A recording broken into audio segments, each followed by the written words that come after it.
Can you hear that? Told you I shouldn't be filming after dark. There's something kind of... Like, out these windows here, it's all forest, and so it's at this time of night that okay, and anyway, okay, I can do this. Malacca, 14th century, golden age, the golden age of Malacca. Exactly, so 1400s, we've got, things take off, merchants start congregating in Malacca, things are going great.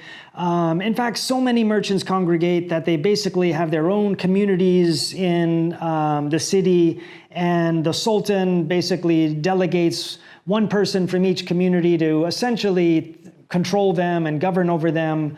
And meanwhile, the Sultan has his own officials who look after the big picture to make sure that there's peace, that people follow the law, that the seas are peaceful, that you don't have pirates harassing people and stuff like that. So there are various people who did that, but there was one guy in the 1400s who was particularly important for Malacca, and that was a man by the name of Hang Tuah.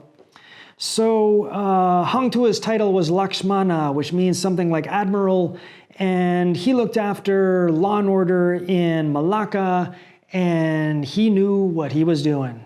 Check him out.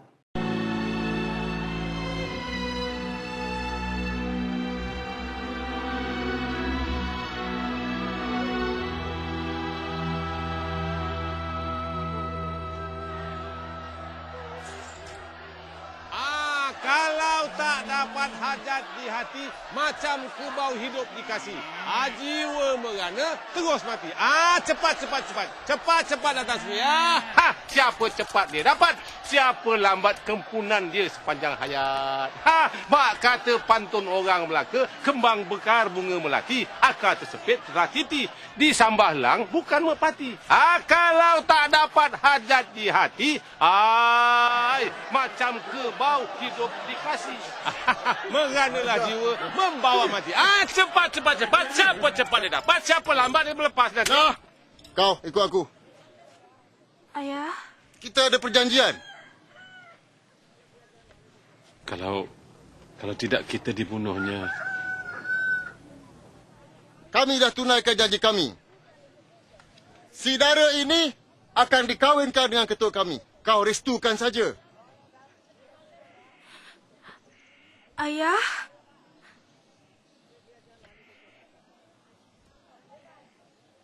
Maafkanlah hamba. Hamba tak sanggup lakukan ini. Janganlah ambil anak hamba. Ambillah wang tuan hamba kembali. Dasar tua kutuk. Tolonglah hamba. Lidah bercabang. Tolonglah. Jangan! Saya ikut kamu. Cepat. Ayah. Tiada siapa perlu lakukan apa yang bukan kemahuan hatinya. Siapa cakap tu? Siapa cakap tu?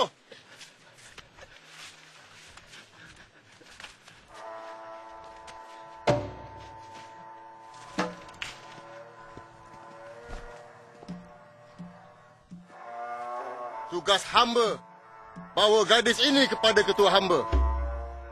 Datuk tak payahlah masuk campur. Selagi ianya di bumi Melaka, ia menjadi tugas hamba. Lepaskan dia. Cinta dan restu tak boleh dipaksa. Ini perintah ketua hamba. Bagaimana kalau ini tugas Datuk Laksmana? Kalau nak menurut, biar berakal. Kalau mengikut, biar pintar.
With people like that working for you, you know things are going to go well. And they did go well for Malacca. But unfortunately, Hang Tuah couldn't live forever, as none of us can. In the years after he lived, apparently there weren't people who were probably quite as capable as he was. But then another person or another group of people arrived on the scene, the Portuguese. So European history in this time period is a little messed up, or maybe it's messed up all the time, I don't know. But the Portuguese and the Spanish were both starting to explore out of their home territories and were starting to lay claim to foreign lands. And they were starting to compete with each other. So in stepped the Pope, who's like, I'm the Pope, I know what I'm doing, I can tell people what to do. And he said, okay, guys, I'm gonna prevent you kids from getting into trouble and fighting with each other. So what I'm gonna do is I'm gonna draw a line right down the earth. And you Spanish kids, you can play on that side of the line. You Portuguese kids, you get on that side of the line. Stay on your respective sides and go do whatever you want. And by the way, you can lay claim to whatever territory you find on either side of those lands. That line, I mean. Kind of crazy because the earth wasn't a place for the Pope to give away, but essentially that's what he implied or did. And the Spanish headed to the west towards the Americas. The Portuguese headed east down the western coast of Africa around to India, and in the early 1500s made it to Southeast Asia, where they saw Malacca and went, As I said, it's on the superhighway of superhighways. It's like a 7-Eleven, the only one in town. That's where the business was taking place. And they had stocks of the one thing that the Portuguese were really looking for, spices.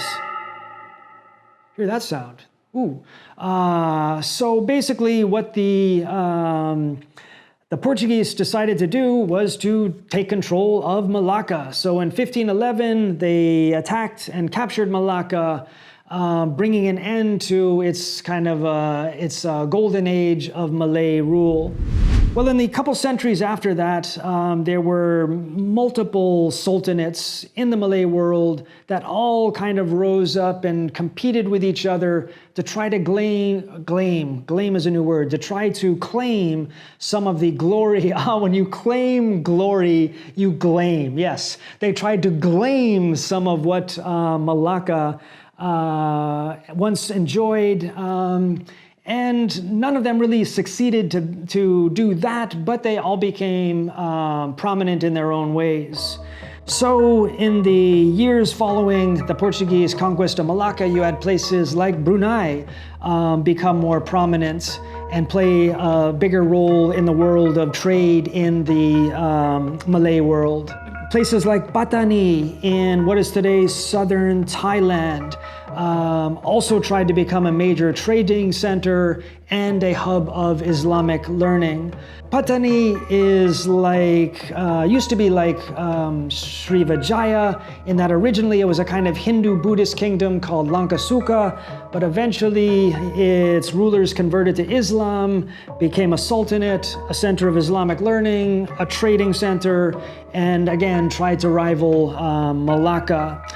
On the Malay Peninsula, you also had Kedah, which followed a similar historical trajectory of first being a kind of Hindu-Buddhist polity, then the leaders converted to Islam, and then it became a sultanate that also tried to become an important trading Islamic knowledge base. So these are some of the Malay sultanates that became important in the years after the Portuguese captured Malacca. There were others, but there were two that were particularly important. No one ever calls me, my wife's sending me pictures from the other room. I wonder what it is. Just a second, let me see. I might as well, don't wanna. Okay, I see. Let's see. But there were two kingdoms two sultanates that were particularly important. Johor and Aceh.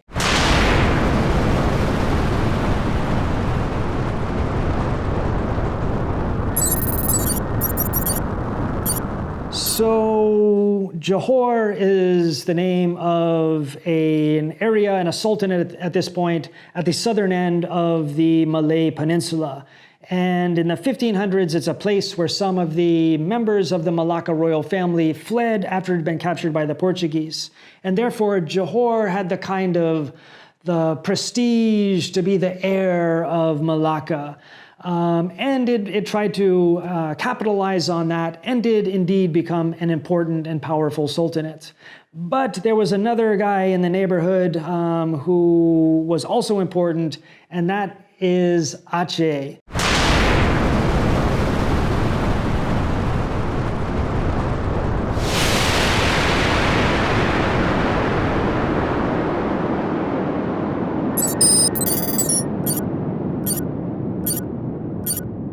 So at the northern tip of the island of Sumatra was a sultanate by the name of Aceh, which had long maintained close connections with the Middle East. It was an important center of Islamic learning. And after the Portuguese capture of Malacca, the Acehnese basically said, let's go for it, let's become big and powerful. And they rivaled Johor and the others to try to become really the predominant sultanate in the region. So these different sultanates at times cooperated, at times competed, and at times allied with each other, at times fought with each other. Into this mix in the 1600s, the Dutch then arrived and at times allied with Johor to beat up on the Portuguese or the Acehnese. But eventually in 1641, they captured Malacca from the Portuguese. And after that, the Portuguese kind of faded from the scene. Essentially, that's kind of what the world looked like by the end of the 1700s, when I say the modern period really starts taking off. You have all these different sultanates and one kind of European group in the middle. And there was another group who got in the mix as well, people known as the Bugis. So the Bugis are a people from the island of Sulawesi, and in particular from the southern part of that island in the eastern region of what is now the Indonesian islands. There's a Bugis kingdom on the island of Sulawesi, but some of the Bugis became more maritime in Orient, became traders, became mercenaries, pirates. And there were groups of Bugis who got involved in this world of contending Malay sultanates and worked for people who needed them, particularly Johor. There was a very strong alliance between a group of Bugis and the Sultanate of Johor, and they were another element in this complex world of different peoples all kind of competing and contending and sometimes collaborating and cooperating with each other in the late 1700s. So a lot of diversity, but there are some things that are shared, language, religion, customs, like we said, but there are other things that are shared as well. And that's what we'll check out in the next video.